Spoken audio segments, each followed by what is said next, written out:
Alright guys, this is the beginning of the journey to Florida that I embarked on with Romo, and we left Philadelphia in the early nighttime hours of Thursday, March 30th, under stormy skies and wet roads, and this is the tale of adversity, travel, confusion, uncertainty, highs and lows, and I don't know, hopefully you enjoy.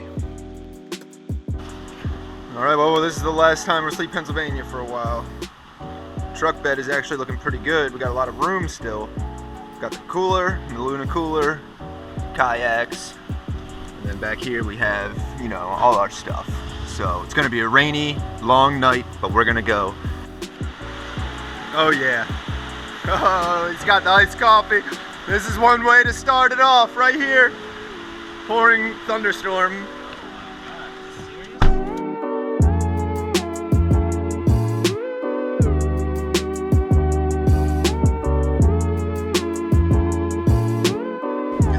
Made it till 9 o'clock in the morning. Chattanooga, Tennessee. Stopping at Bimbo's for some gas and some coffee. I just slept. Romo's gonna sleep after this. It was like raining hard for a while, like hours and hours. Where are you at? Okay, look at all that rain. That is crazy rain. But we're in the clear. The sun is out. I'm gonna take over driving here. Hopefully Romo throws this tomorrow or today at the Cobia.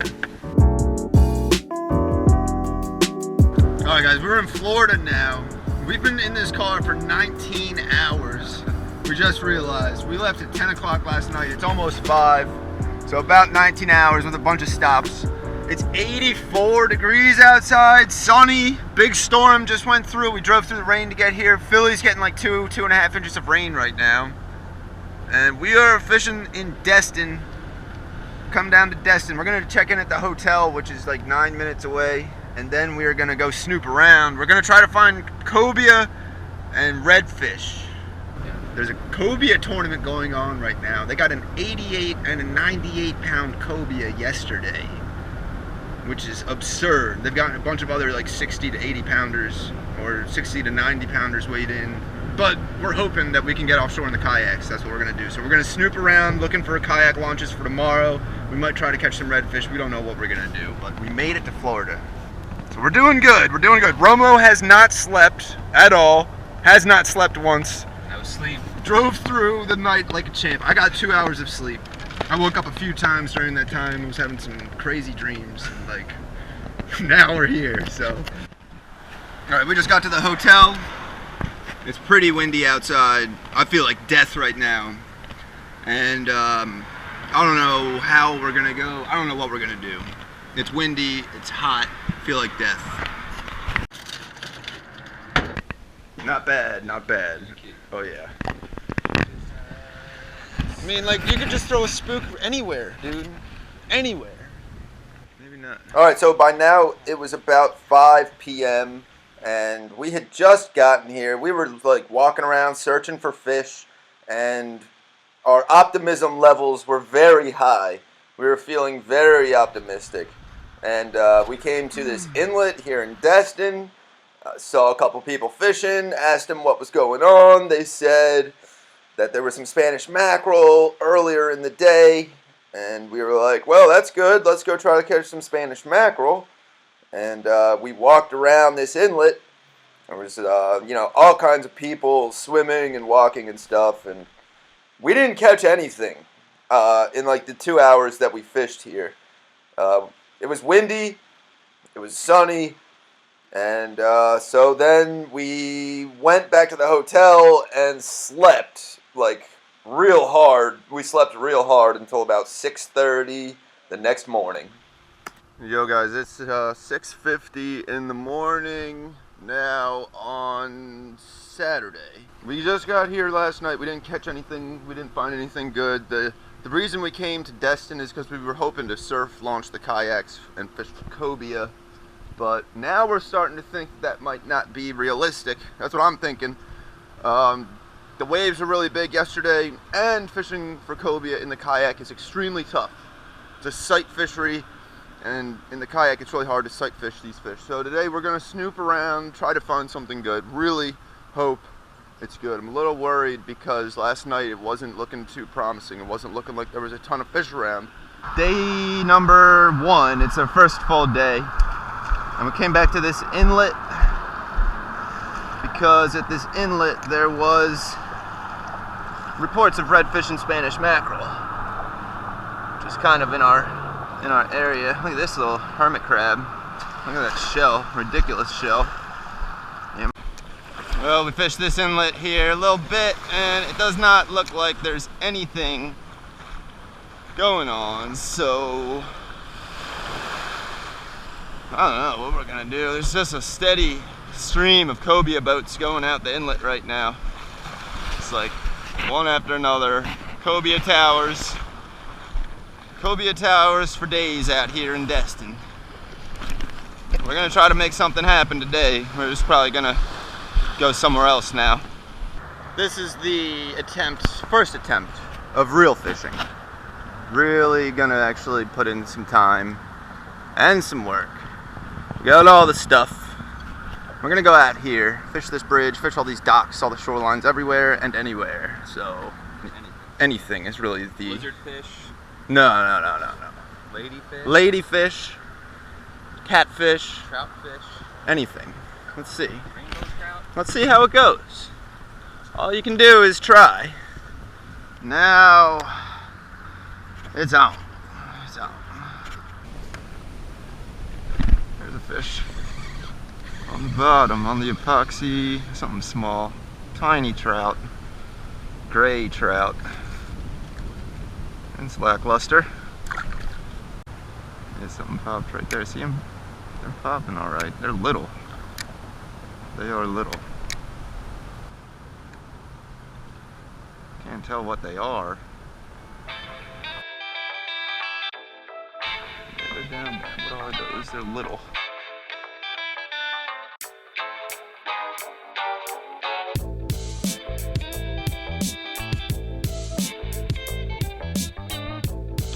This boat is definitely beached. It's sitting in sand. We're leaving those docks now. There wasn't anything out there other than some jacks that were about this big. And also I saw one black drum swim by that was about that big. But not what we're looking for. Bigger fish, probably gonna be in deeper water. I don't know, this bridge seems like the obvious move, so we'll go try the bridge. That's where Romo is. See what he's doing.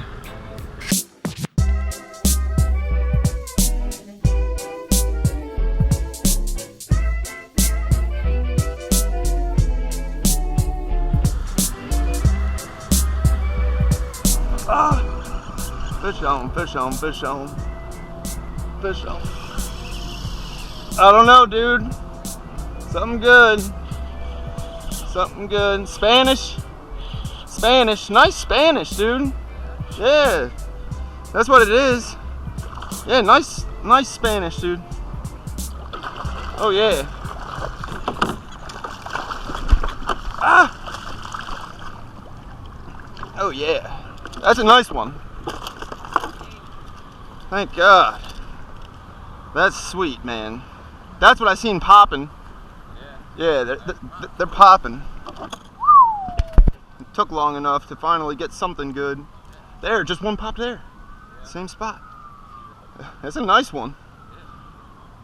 Alright, it has been a tough go of it, but we got a nice Spanish here.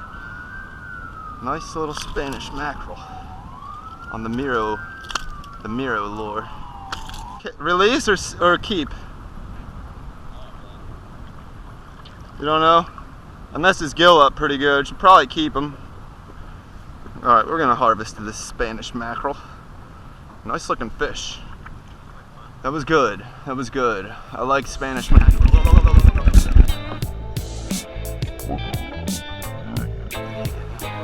Good teeth. So, what a grab. What a freaking grab. I can't believe you grabbed him like that. Oh my God. Luckily he was half dead. He was still at the blanket. Yeah. Oh man. Okay, now we gotta catch some more of those.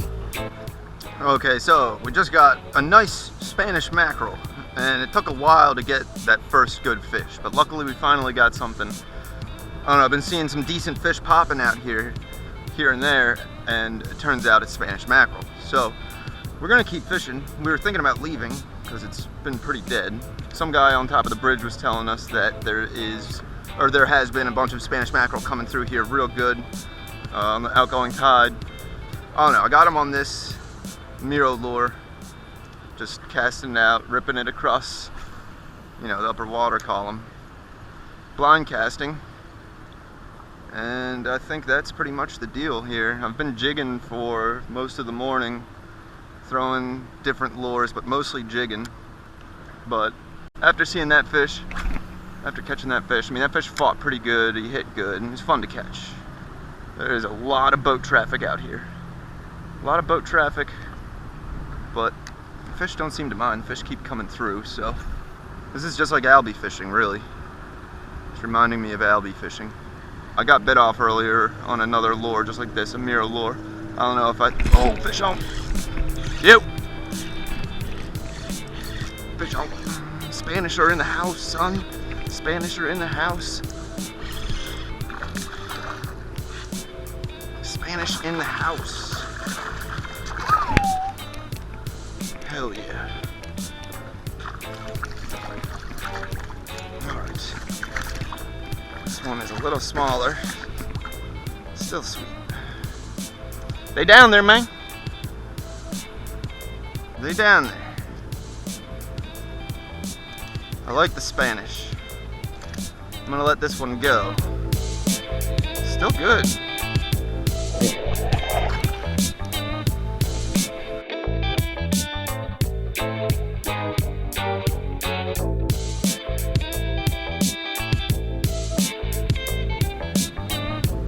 Hey-o.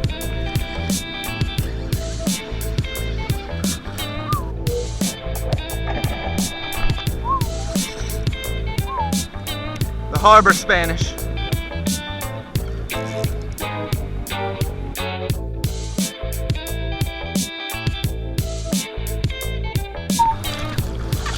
Not bad, not bad.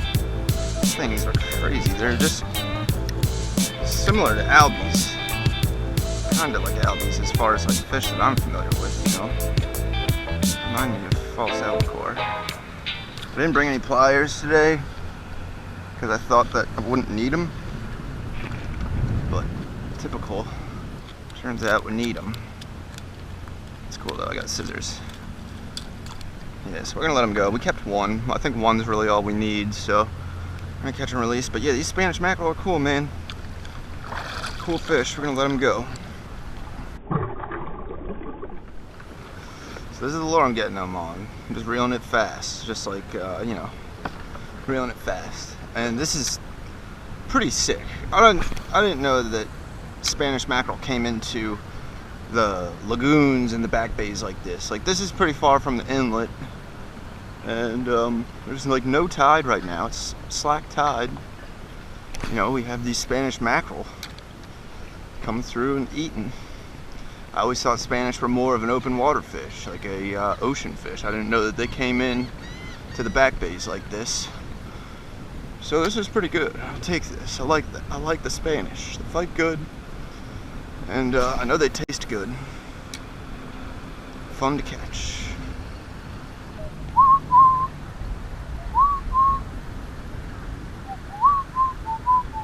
Oh my god. Oh my god. That was cool.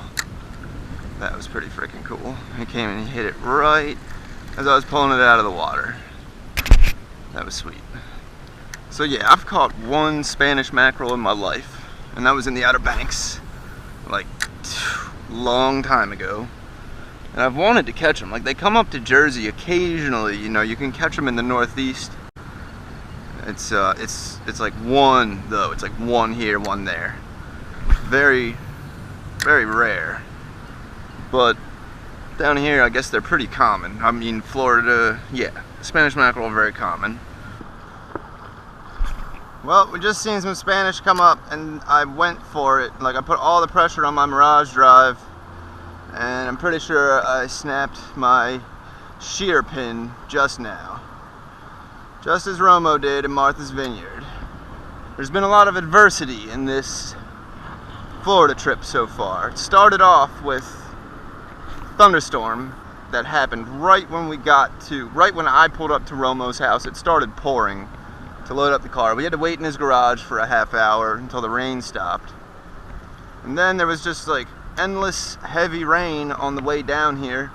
It took us like 19 hours. And yesterday, I don't know, we got skunked. It was windy, the waves were rough. That was like the third time of adversity. I don't know, there was somehow nine periods of adversity so far. I don't remember what the others were. They weren't too significant, but this Mirage drive failing just now is definitely the next piece of adversity we're dealing with on this Florida trip. The 10th level of adversity. Not for a while. We had some Spanish earlier. Okay. Here's the 10th level of adversity. You ready for this? What? You're gonna like this. What could that possibly be? It's good. Oh. It's bad. Oh, Jesus Christ. This. How many fucking years have I been telling you to fix your goddamn... This was just like, nah, this is snapped cable. Cable snap, dude. Yeah. Now it's bad. Now it's not working at all. It was working. Man. No good, no good.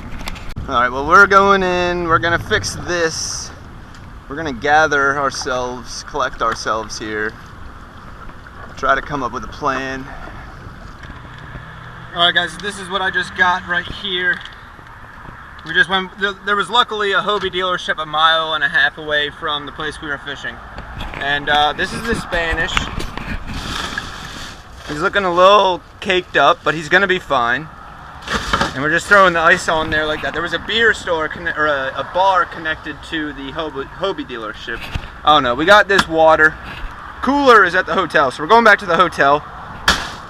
Alright, keep that thing fresh. We're gonna eat that thing real soon. Okay, so yeah, now we are going to the seafood shack, which is right here. I don't know, traffic is really bad.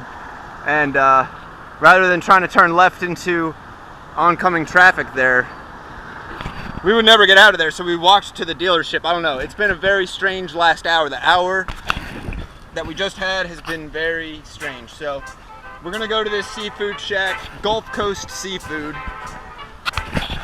You gotta love it, you know? You gotta love it. This. I'm gonna go do this right now. I'm gonna go fill the cooler. Okay, so let's talk about this cooler. This cooler is a Maluna cooler, which is like a Yeti cooler, except better. And we are gonna throw this ice in here. This is a nice Spanish right here. Pretty good size. Alright, that's looking good. We're gonna throw some water in there. Oh, yeah. We got the Louisiana Cajun seasoning for the Spanish, and we got a pound of shrimp for bait, and we got a pound of shrimp to eat. Yeah. The bad part is, I would take this whole assembly apart. This fin has to come off. Yeah? At least the fin has to come off. So we'll try that first.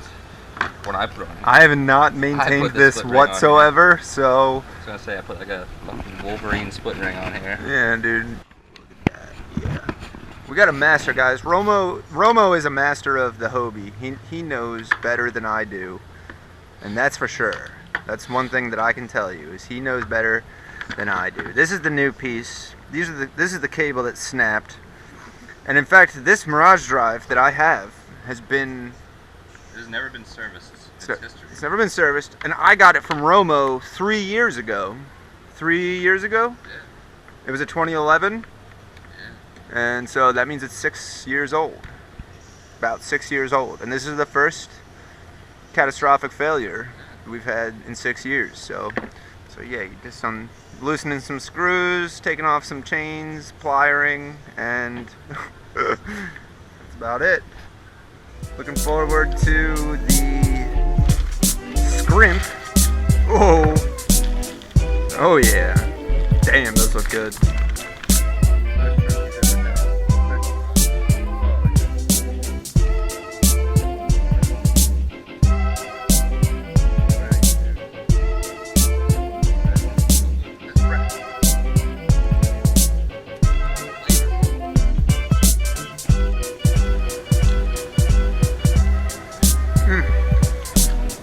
Definitely can't stop eating that. Damn, dude. This shrimp just squirt all over the camera, dude. Look at the lens of the camera. Yeah, you gotta suck the juice in. Squirt everywhere.